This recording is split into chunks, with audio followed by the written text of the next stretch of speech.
Hello and welcome back everyone, we Weeb Online, and today I'm gonna continue the story What If Naruto Was Captured by the Leaf Part 7. If you enjoy this video, please give it a big thumbs up, and to watch more videos like this, subscribe to my channel and turn that bell notification on so you never miss an upload.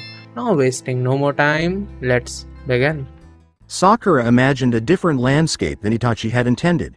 It was a mixture of red, pink, white, and black as opposed to the Tsukuyomi's realm of black and red. He searched around for Sakura's mind, but just as he was about to back up, a huge axe struck the spot where he had been standing. A girl who looked to be in her late teens was holding the axe. She flaunted her curves with the Anbu armor she wore over skin-tight pants. The sight of her was most startling. A mass of pink hair cascaded freely down her back, covering her face like a plain white mask. The young lady extracted the axe with a wrench. She held it as lightly as a kodachi, even though the blade was easily the length of her torso and the haft was inches across. The second swing demonstrated that this enormous axe moved just as fast as a sword. Itachi needed this as an opportunity to take command. "So, who would you be? I was expecting little Sakura-chan here," Itachi said in his most composed tone. The girl said, "Sakura's not here right now, but you can call me Ne-chan." Releasing Naruto from Itachi's grasp, Ino leapt backwards and grasped him. When she noticed he was in a genjutsu, she proceeded as usual, injecting arbitrary amounts of chakra into his system. The blonde boy had enormous amounts in his coils, so she found it harder than usual. However, she was able to wake him up. The girl looked back and joked, "Up and at him, Naruto. No zoning out on the battlefield." She ran in and attempted to wake Yugo as Sakura and Itachi were staring at each other in complete stillness.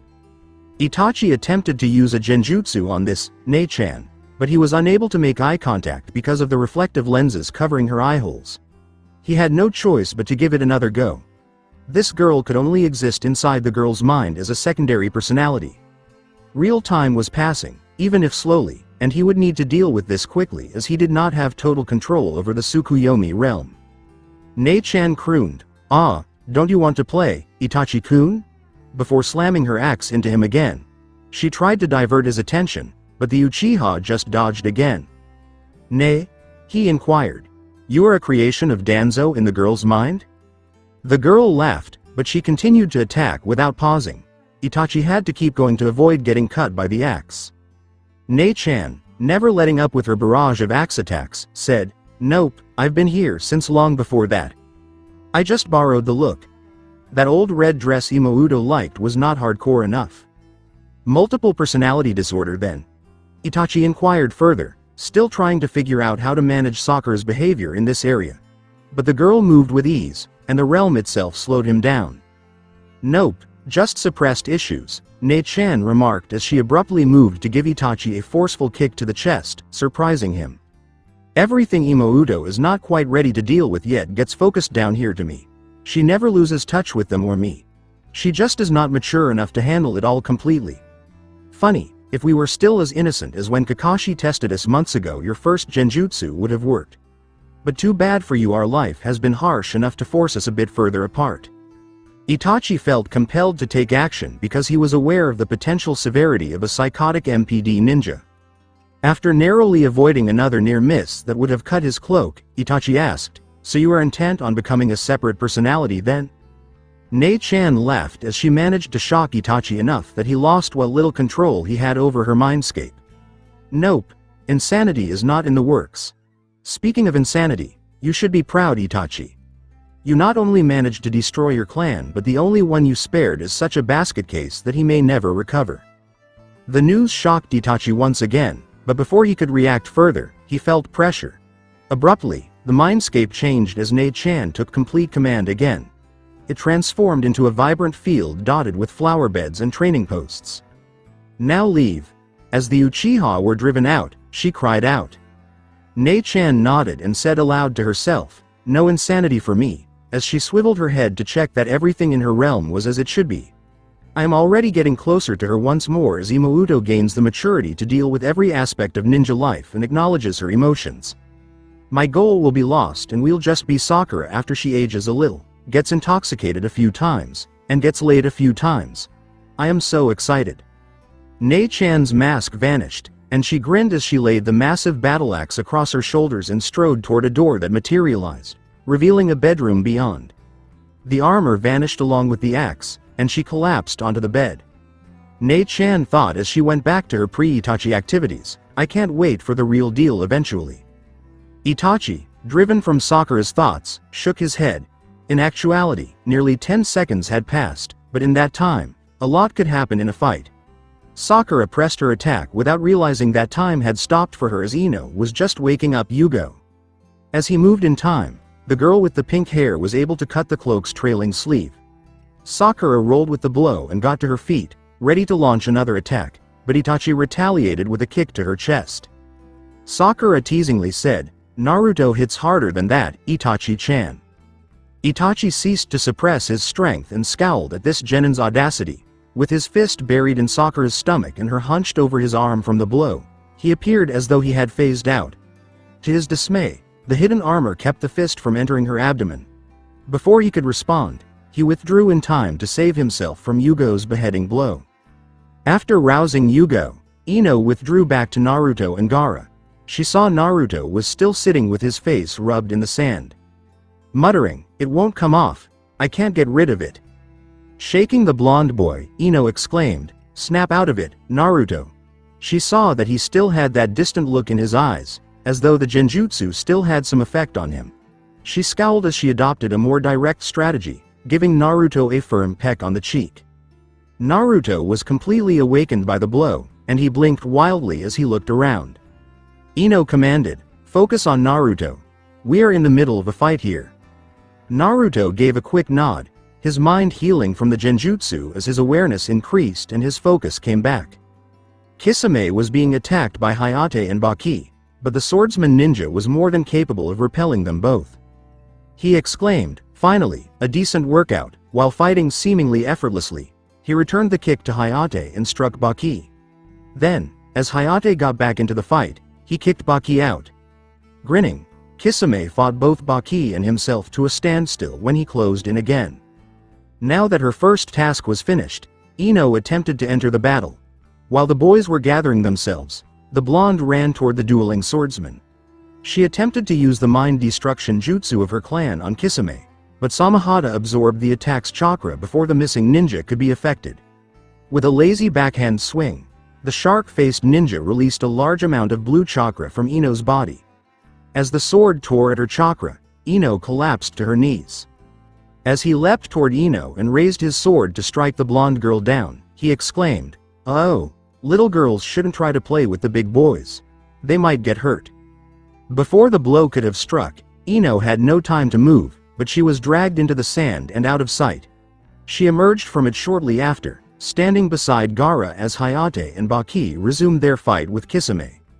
Nice save, Gaara, Naruto said, a little shakily, still troubled by the genjutsu he had been exposed to.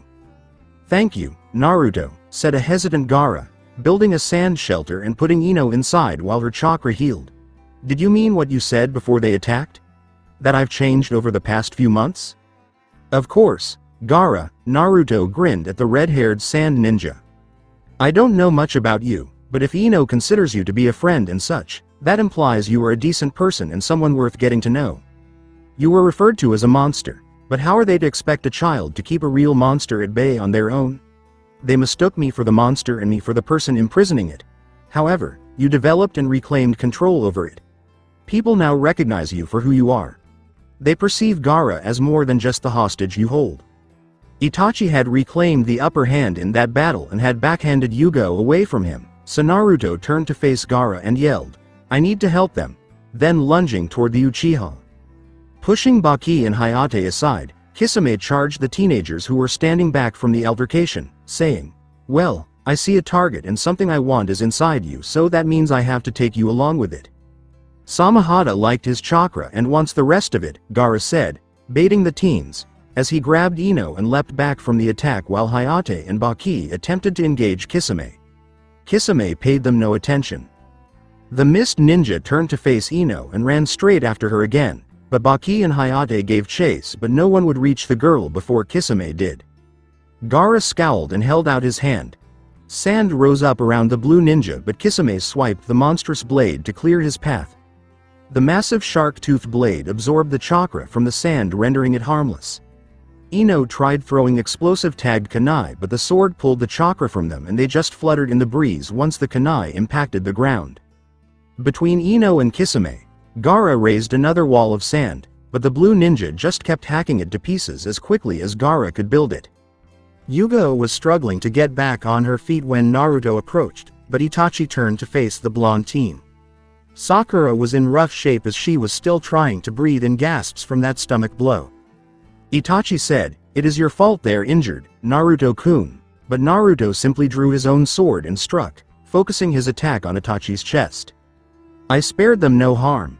Naruto spoke, "You did, traitor," as he continued to strike the Uchiha. Oddly, the robed ninja appeared to be tiring, as he was able to see new blood flow from 2 grazing blows on Itachi. Itachi scowled at his injuries and mumbled, "All right." The blonde's sword was knocked away, but Yugo's own blade again diverted the follow-up, preventing Itachi's arm from having to move to finish it. The missing ninja again pulled up his blow just in time, avoiding any damage. Itachi seemed to grow more powerful after a moment before he pulled his own sword. Naruto was immediately forced into a desperate defense. The Uchiha snarled at having to deal with so many foes at once and his inability to catch Naruto. Sakura attempted a countermove, but Itachi's solid slice sliced across her midsection, and only her hidden armor vest saved her from being disemboweled once more. Naruto growled, feeling the power of the Kyuubi rising inside him, remembering how it had felt only months before, almost consuming him, but now that he knew more, he realized that his anger diminished his control and that he needed to control both the red chakra and his anger. The blonde's eyes went red, his fingernails grew into claws, and the foulness of the red energy surrounded him like a cloak, giving his entire body a more feral appearance. Itachi took a small step back as Naruto changed. They had not prepared for this kind of battle. This was supposed to be a straightforward grab and run encounter rather than a full-on fight. Kisame was having fun as Gaara continued to feed chakra into the sand, which Samahata would then absorb, giving him more power to work with. Baki and Hayate were now merely bothersome, so he used water jutsu on both of them to knock them out of the fight. "Child, give me your best." Kisame spat water out of his mouth onto the desert floor, taunting, "I'll take it all and feed you your own feed afterwards." More water pooled on the surface, growing into a large bubble that swallowed both Gaara and himself. Gaara's mind turned inward as the water engulfed him, realizing he was at his limits and that he would have to summon the Shukaku's power to keep this missing mist ninja from capturing him. Gaara stood in his mindscape's passageways and rock caverns, staring at the bound form of the great beast inside of him. "Set me free. Allow me to destroy him outside. I'm going to ruin everything," the tailed beast shrieked incoherently. "Shukaku, I just need your power," in a cool, raspy voice, Gaara said. "I won't let you leave this place no more. Free me. You will be destroyed if you don't, this time," it pleaded in a whinier tone. "And if I do, you will ruin me. I am the one in charge now, you are not. That's how I'll always be. You have to trust me to use your power so that we can be saved. We both perish if you keep it to yourself." "No. Please release me. I refuse to die," the creature pleaded. Gaara did nothing but watch as the cavern appeared to fill with water, matching the water she was suspended in back in reality at the moment. Shukaku resisted for a short while before lowering its head as Gaara extended his hand and started to draw the energy of the tail-bearing creature out. "Take it," the defeated Biju whimpered. "Save us." Kisame laughed as he glanced at the lifeless redhead encased in his water bubble. Too simple, he thought. Chakra suddenly burst from the sand ninja, enveloping him in a dark aura and forming a single tail behind him. As Gaara channeled the full power of Biju, he felt even stronger than before. Beneath the water bubble, spears of sand rose from the desert and started to draw the water in. The mass contracted nearly as quickly as it had expanded. A tail-like mass of sand emerged from the sand, slamming down forcefully on the now smaller bubble to shatter it. When Kisame stood up again, he scowled. He spit out a fresh mass of water and gestured with his hands, but the sand continued to rise and draw the water down into the desert. A shudder went through his body and he stopped. His chakra was starting to dip. He turned to face Itachi, who gave a nod. Itachi said, "Time to go, Kisame," as he was starting to appear disheveled as well. The two missing ninja surprised the Leaf and Sand ninja by jumping away from every battle and making a hand gesture that is typically used to release or dispel a jutsu. The two disappeared into a cloud of chakra smoke that dissipated fast. Two unidentified ninja were lying on the ground. As the gathered group approached, they both gasped and passed away. When he realized the threat was over, Naruto ceased drawing chakra out of his containment seal. By doing this, the red cloak gradually disappeared, pulling the energy back into his own seal. Gaara did the same with his own form. He was able to contain the Shukaku more quickly than Naruto because of his practice. Until Hayate submitted to the local Jonin, Baki and Hayate both attempted to exert control over the situation. They looked over the bodies together. "It was a form of puppet jutsu," Baki said after a brief analysis. The two controllers were nearly depleted, and they had to retreat to avoid the puppets perishing as well. "So it was some kind of mind control along with a transformation?" Ino inquired. "It was similar to one but more than just a simple transformation. Those abilities should not have been copied like that," Baki said. "None of us here could have survived against a true S-class for so long. When we pushed them too hard, it ran their reserves dry and the real Itachi and Kisame left the husks behind. They could also be a long way off. But I would guess the abilities could only work up to the strength of the ninja being controlled. I would guess from the headbands there were a class missing ninja while the ones controlling them were well known as being S-class." Naruto and Gaara learned a few new moves as well, Yugo said, more for the benefit of her subordinates, Ino and Gaara, than the Jonin. "In spite of that, I think everyone here performed well." The redhead and blonde exchanged a look, and then both nodded in agreement. Naruto was beaming like a fool, but Gaara was still as unflappable as ever. A loud cheer erupted from the vicinity, stopping the group as they turned to see more than 100 sand ninja on a dune overlooking the battle site. They had come out to aid their own, and it gave Gaara a strange, if welcome, feeling in his chest. The 7 ninja, exhausted from the fight, grinned at each other as they trudged back toward the village, where the Sand Anbu took charge of the bodies and readied them for examination. The general nodded as the group reported the battle voluntarily. Though he had led the Sand forces away from Konoha's walls in his capacity as their general, he was still the leader of their forces by default, and he would never become Kazekage because he lacked the political skill that the other village leaders desired as someone more impressive than a professional soldier to hold the title. "The 2 ninjas that we encountered came from the Rain Village. Notwithstanding the severed headbands, we think they were just puppets for the ninjas," Baki said. The general did nothing more than nod. "I'll see what intelligence can glean from the corpses. Maybe we can figure out how they were subdued and figure out the jutsu that was used later on. I won't make any more assumptions until we have more details." With that, the general's conversation with the Jonin came to an end, and he examined all 4 genin, focusing primarily on Sakura and Naruto. "Why old Sarutobi sent you two makes sense to me. The fact that you are the messengers says a lot about him as a perceptive leader." The general handed Yugo the scrolls and said, "The necessary responses back to Konoha are ready. I appreciate you not turning the fight in the marketplace into a massacre or worse. It should never have happened. However, order must be upheld among the ranks. Please make sure to visit the market tomorrow morning before leaving." After an exciting morning, Team Yugo just nodded and headed back to the embassy for some much-needed rest. Sakura had her shirt repaired by a local tailor because the sword cuts were too large for her to hope for a temporary fix with her meager sewing skills, and after she paid the bill, she mentally reminded herself to always pack an extra uniform on long missions. The team spent their afternoon shopping again, pretending not to notice the Sand Anbu on the roof eaves near them. There would be no repeat of the fight the day before. In order to avoid the heat of the day making travel too uncomfortable, the team left early. When they arrived at the marketplace, they saw a sizable crowd waiting, and as they got closer, a group of Chunin and Genin lined up and stood at attention. The Genin who had initiated the altercation moved forward and bowed to Sakura and Naruto. "I am fully responsible for the incident that happened in this marketplace." It was clear from his tight voice that he did not want to give anything to Leaf Ninja, but he had orders. "For that, I must apologize," he said. Naruto said, "Apology accepted," and then he waited. With a barely perceptible bow, The other sand genin in the fight did the same, and Naruto and Sakura gave an equal bow in return before turning and walking out of the marketplace, eager to get away before anything more happened on this trip. Ino and Gaara stood near the gate, where the blonde gave Sakura a hug and grinned at Naruto before backing away. Gaara gave Naruto a steady look and nodded his head, to which Naruto responded. The team then left the fate together with Hayate and Yugo. It was easier to leave the land of wind than to enter it.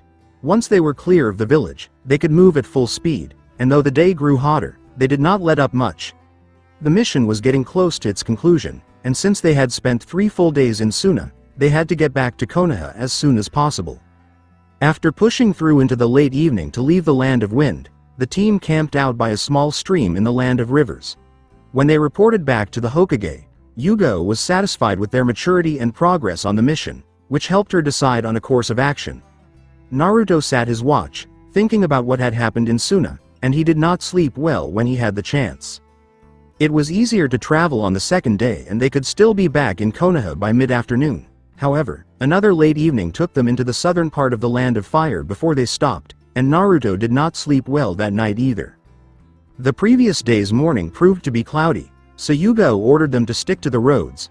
This slowed them down somewhat, but not significantly. They managed to avoid traffic by going around. Naruto scowled at the sight of the Legion outpost from several months ago, but remained silent. Sakura noticed his altered demeanor but remained silent as well. However, his diversion resulted in another incident. Running at full speed, Naruto had no idea who was approaching until it was too late. He bumped into a woman and they knocked heads, shocking him so much that he bowled her over, landing on top of her and, more precisely, with his face wedged between her massive breasts. Due to the fog that morning of the previous day, Yugo ordered them to stay on the roads. Though not significantly, it slowed them down. They went around to avoid the traffic. Seeing the Legion outpost from a few months ago, Naruto scowled but remained silent. Sakura noticed that his mood had changed, but she remained silent as well. However, his diversion brought about another incident. Running on fumes, Naruto was unable to perceive or identify anyone ahead of him until it was too late. In his haste, he bumped into a woman, and they smacked heads. The force of the blow stunned Naruto, who then bowled the woman over and landed on top of her. To be more precise, he landed with his face wedged between her massive breasts. Naruto quickly regained consciousness, but the cry, "Tsunade-sama," from nearby perplexed him. Just a few moments after he raised his face from the plush confines of the woman's cleavage, he heard a different, much closer voice. He cleared his throat. The skin trembled and jiggled on either side of his face as the air left his lungs. The voice yelled, "Pervert!" as someone grabbed his head by the hair. A moment later, Naruto felt his face erupt in pain. All he knew was the shock of the blow, until he collided with a tree and his back began to hurt. He collapsed to the floor, struggling to regain consciousness. Naruto tried to clear his thoughts, thinking, "Okay, that hurt." He turned to watch the sandaled feet and pale green peasant pants come into focus.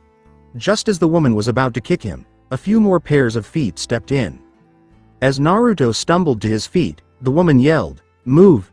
I'm going to kill the little pervert." Before Naruto could stand up at all, a dark-haired woman came running into view, holding a pig of all things. He saw that Sakura, the 2 Jonin, and the blonde woman with the huge breasts had saved him from being trampled. With regret in his voice, Yugo said, "We apologize for our companion. While he did run into you, his actions were not malicious or intentional. Please forgive him with the retribution you have already taken on him." But Hayate instantly recognized the companion of the blonde woman. "Shizune?" he asked, glancing at the fair-haired woman. "Tsunade-sama?" The blonde noticed the headbands the ninja were wearing and glared at them, muttering under her breath, "Ah crap." "Tsunade-sama," Yugo repeated, then spoke again in the tone that the Anbu had taught them to use. "Tsunade-sama, the Hokage had sent Jiraiya-sama to find you and pass along orders for you to return to Konoha. Your medical expertise is needed on several cases important to Konoha." "I refuse to return there," Tsunade yelled. When Naruto's mind finally cleared after all the hits, he turned to face the blonde woman. He recalled that Jiraiya was assigned to locate his former teammate. "Wait, this is the old lady the old pervert got sent after to help Hinata?" asked the man. Tsunade exclaimed, "I'm not old." "Yes, it is, Naruto," Hayate said. "She looks young but is as old as Jiraiya-sama." "So an old lady in disguise then. So Ba-chan, are you really going to help Hinata and Sasuke Teme get their minds working right again?" Naruto asked. "It's not my problem," Tsunade scoffed, casting a hateful glance at the blonde child who had motorboated her daughters. "Why not?" asked Naruto. "If the old man thought you were good enough to help, why wouldn't you?" Tsunade stated, "I am not going back to that place and that is it," in a tone that most would interpret as concluding the conversation, but Naruto chose to ignore the underlying animosity. In a sympathetic tone, Naruto remarked, "Oh, I get it. You are all talk but you won't put it on the line when you are needed. Should have known she would be too old." Tsunade cried out in response to Naruto's insult to her abilities, "I am not too old, you little pervert. I just do not want to go back to that place. It is too painful with everything I have lost." The boy was acting disrespectfully, and Yugo growled at him. She needed to stop this from getting worse right now, but he would pay for that later. "Naruto, behave. She is the first Hokage's granddaughter. You should show her proper respect." Naruto first glanced at Hayate, then at his instructor. Hayate nodded as well, concurring with what his girlfriend had said. With an odd tone of voice, he exclaimed, "So she is like Konohamaru then? All hail the great honored granddaughter." After a moment, Tsunade saw 3 shadow clones kneeling in front of her, accompanied by a puff of chakra smoke. As they bowed and groveled at Tsunade's feet, they cried out in various tempos, "O great honored granddaughter! Bow before the honored granddaughter." With a feral expression in her eyes, the blonde woman turned pale and kicked the clones. Tsunade finds it difficult to flee during Naruto's antics, but she is currently too shocked to even attempt it. Team 8 and Jiraiya arrived during this time. Naruto asked, "So you are a coward then? Your grandfather must be rolling in his grave in shame from you running away from Konoha like that." Tsunade paled again, then turned red with rage. "You have no idea how it feels to lose people you care about. Every day there, I was reminded of what I lost. I am not a coward. My grandfather loved me. How dare you judge me?" Naruto turned away now, the argument getting ugly, but he was not going to back down from this old hag. His mind drifted to the past few months, to all he had learned about his parents, his background, his mother's village, and his annoyance at having to return to Konoha and face the hostility of the people there. But Tsunade had touched his most tender spot, and it hurt after all he had learned. "You're accurate. I don't," admitted Naruto. Tsunade grinned smugly at having finally overcome this gaki. "Coward-sama, you're right. I don't. Because that would imply, at minimum, that I had someone." Naruto choked back a stutter in his voice. "That I had someone I could recall who was concerned about me in that way. All I have to do is watch other people take care of others. I have to go to bed alone every night, hurting because I know I was left out. Until recently, I had no one to even remotely care for me as a person, outside of the old man and the Ichiraku family. That is not Konoha at all." "You're not telling the truth," Tsunade responded, attempting haltingly to protect her grandfather's village. After pausing for a moment, Naruto let out the rage that had been building inside of him. It hurt so much to keep it inside for so long, so when someone called him on it, he decided to overload the explosive tag with chakra and throw it back. He looked the cowardly old woman in the eye and spoke in a level tone. "Perhaps it was a good thing that you fled, coward-sama. Although Konoha is portrayed as the greatest, fairest, and most compassionate village, in my opinion, it is anything but that. There are many people in Konoha who, in a normal situation, would never harm a child, but because of my burden, they treat me like garbage. People in Konoha despise me for living a carefree life with my burden safely hidden away. People who take offense at my very existence and become insulted when I try to show them who I really am rather than who they believe me to be." The more he talks, the colder Naruto's voice becomes. "Long, chilly nights in Konoha mean that no one is there to support you. Faceless people are constantly keeping an eye on Konoha and aren't even permitted to talk to you, much less show sympathy or concern. You at least remember that you were loved, that you had people who would be there when you got home, and that you had people to give you a hug at night before going to sleep, so I have every right to call you a coward, Ba-chan. A few weeks ago, I went to see the remnants of my mother's village. Ghosts, ruins, and an insane old man were all that were left.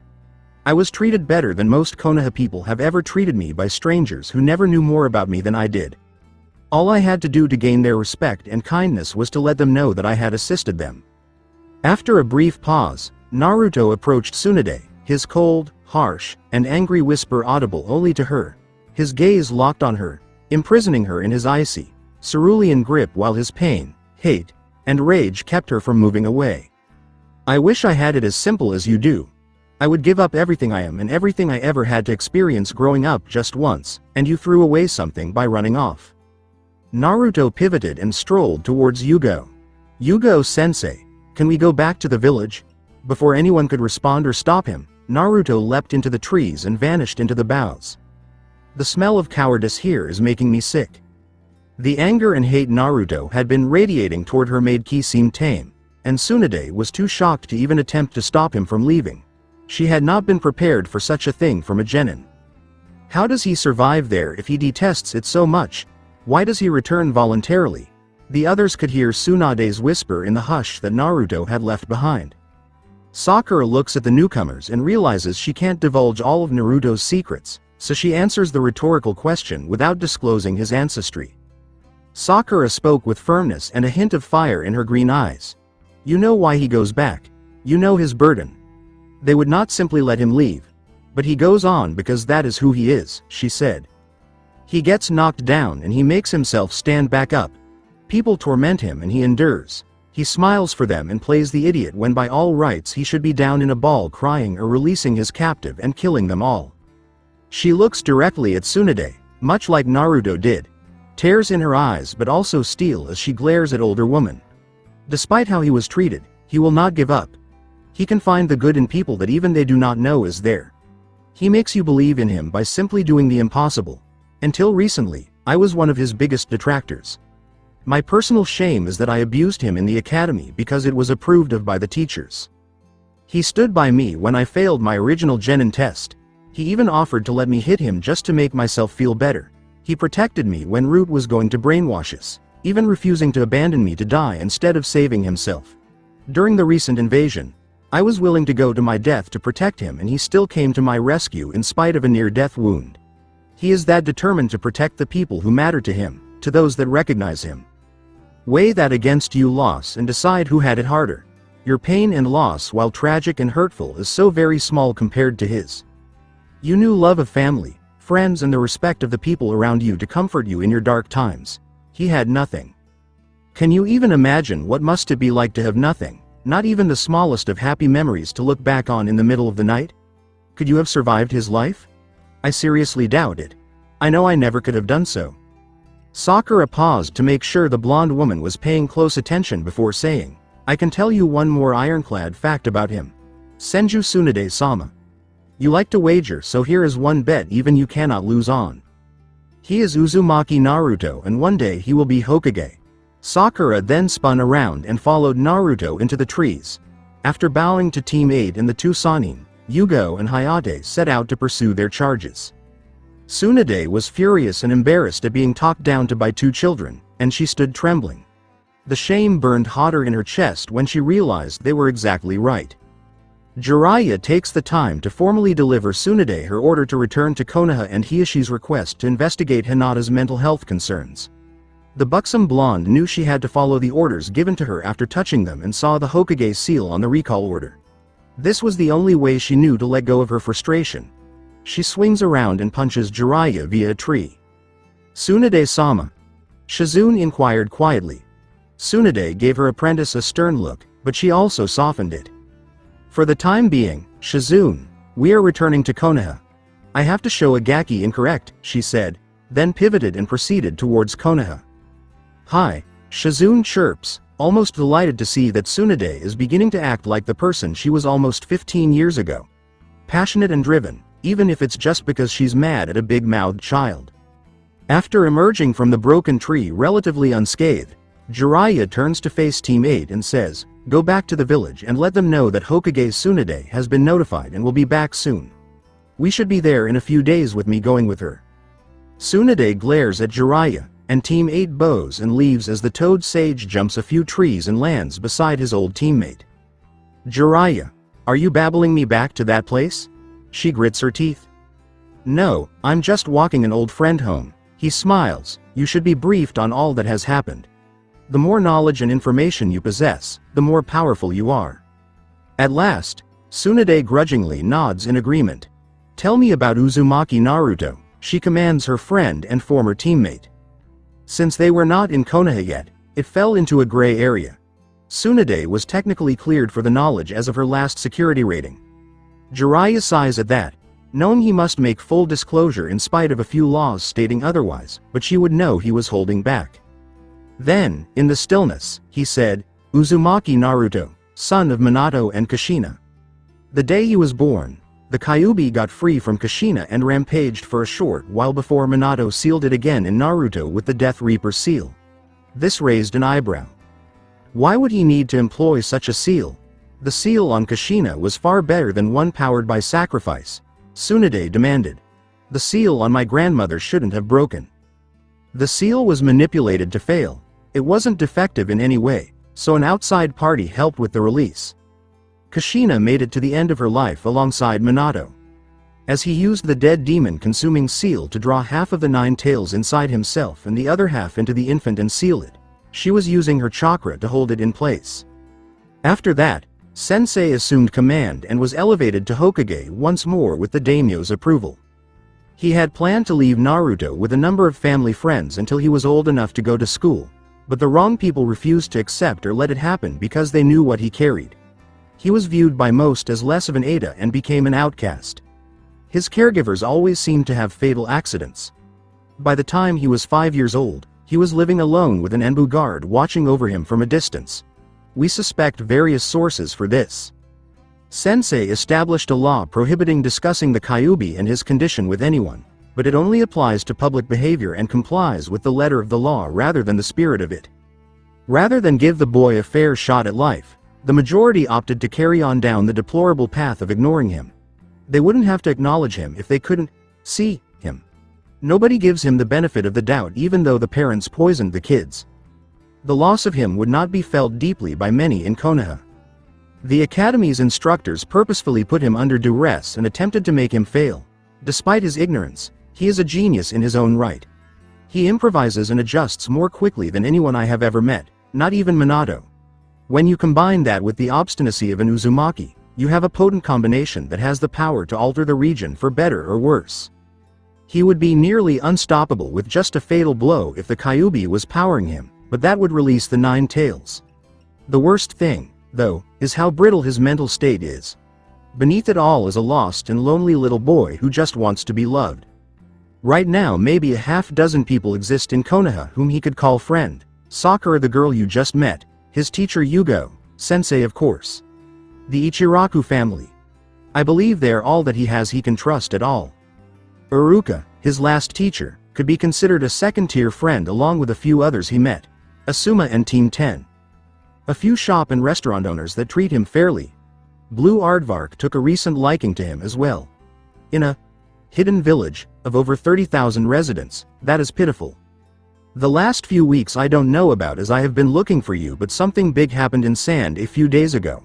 I am sure you felt it along with a number of other S and higher class ninja. Tsunade reluctantly gave a nod. Those who were strong enough to sense it were alarmed by some serious power that echoed out of Suna. The employment of talebearer power was not to be disregarded. Since this is the road back from Suna, I can assume Naruto was involved in that somehow, given his luck. I'll know more when my sources pass on the information or I get back to Konoha. Sources? Tsunade scoffed, giving her former teammate a nasty look. Bartenders and prostitutes might be looked down on, Tsunadeheim, but they see and hear more than people think. People talk to them and they listen. Some of them will tell for the right prices or the right reasons, and I know which ones will and won't tell. Doing what I do, I prevent wars, Tsunade, and even you cannot deny that fact, he said with a scowl. After that, Tsunade began to unwind and strolled silently. Despite Jiraiya's network portraying him as a pervert and a lech, he was always a timely and intelligent person. Even she was powerless to refute his final assertion because she was aware of 6 minor incidents that might have spiraled out of control and resulted in the 4th Ninja War if Jiraiya hadn't intervened to defuse the situation by providing the necessary information on time. Sakura caught up to Naruto in a matter of minutes. A few miles out, knowing that the others would follow, the boy had stopped to wait for them. Sakura inquired, "You okay, Naruto?" "I'm not sure, Sakura," Naruto answered in response. "I just couldn't hold back anymore. Someone with so much just walking away from it got to me. Well, I kind of went off on her too. Tsunade-sama is still a great ninja and legendary medic, but meeting her like that was disappointing," Sakura said. When Hayate and Yugo approached, their conversation came to an abrupt end. The two Jonin made no further remarks, simply gesturing for the young people to return to Konoha. I will continue this story in next part. Till then, we weeb offline.